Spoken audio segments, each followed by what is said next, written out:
Good morning. Assalamualaikum warahmatullahi wabarakatuh.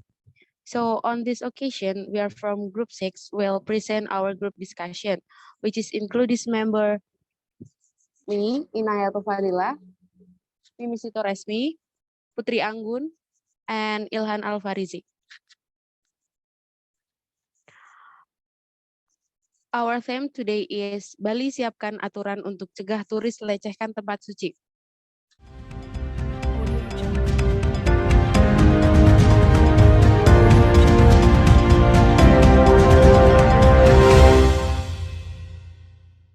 Maraknya kejadian turis asing yang melakukan pelecehan terhadap tempat suci meresahkan pariwisata Indonesia khususnya di Bali.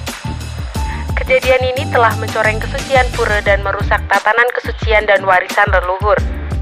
Untuk mengantisipasi kejadian terulang kembali, pemerintah Provinsi Bali menyusun peraturan daerah yang mengatur tentang pariwisata di Bali.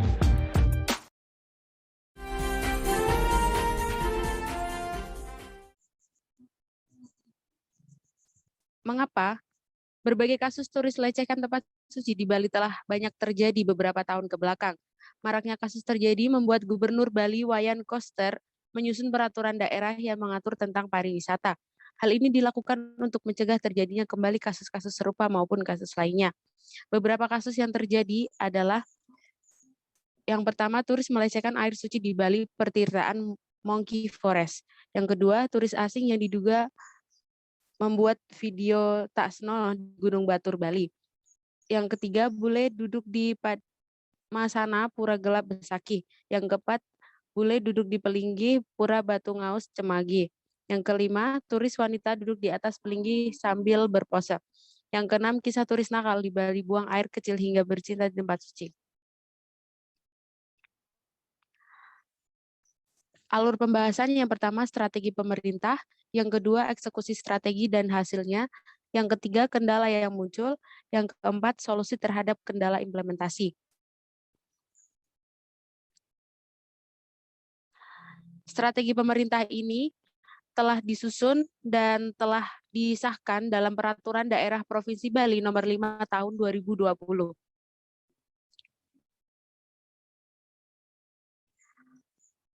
Pada standar penyelenggaraan kepariwisataan budaya Bali Bab 8, pencegahan penanganan bencana atau keadaan darurat dan pemulihan kepariwisataan budaya Bali pasca bencana atau keadaan darurat. Pasal 30, yang pertama, Gubernur menetapkan kebijakan pencegahan, penanganan bencana atau keadaan darurat, dan pemulihan kepariwisataan budaya Bali dari akibat bencana atau keadaan darurat. Yang kedua, kebijakan sebagaimana dimaksud pada ayat 1 mencangkup program aksi dan protokol pencegahan, penanganan, dan pemulihan dari akibat kebencanaan. Yang ketiga, bencana atau keadaan darurat sebagaimana dimaksud pada ayat 1 meliputi bencana atau keadaan darurat yang disebabkan oleh faktor alam atau non-alam yang dapat mengakibatkan menurunnya pertumbuhan pariwisata di Bali secara luas.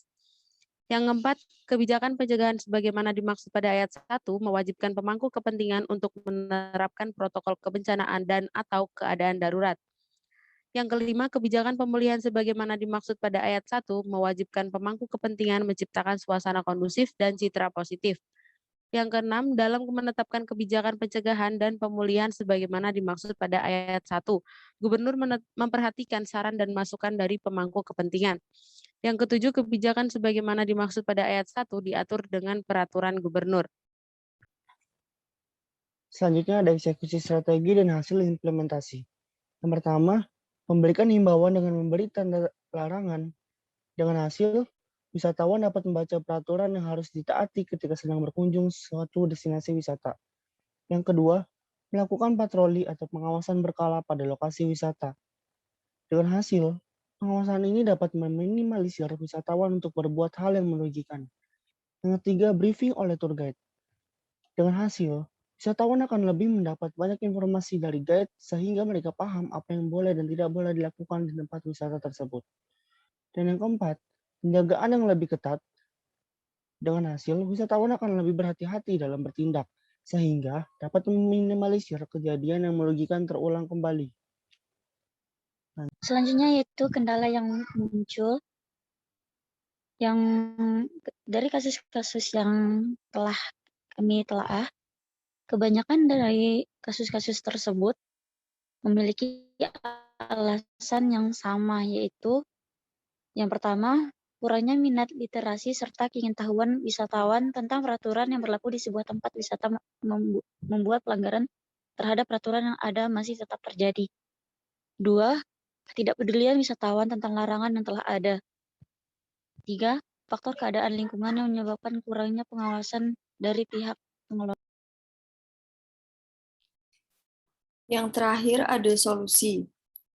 Pertama, solusi dari ini semua adalah pertama sanksi. Sanksi yang diberikan harus jelas dan memberikan efek jera. Kemudian yang kedua ada aturan. Perlunya peraturan yang mengatur tentang perilaku wisatawan. Kemudian selanjutnya memperketat penjagaan. Memberikan pengawasan seperti penyediaan tour guide dan fasilitas papan pengumuman. Dan yang terakhir, ada peran masyarakat. Peran masyarakat dalam menegakkan peraturan. So that is concludes our group discussion with less than our apologize. Thank you so much. Wassalamualaikum warahmatullahi wabarakatuh.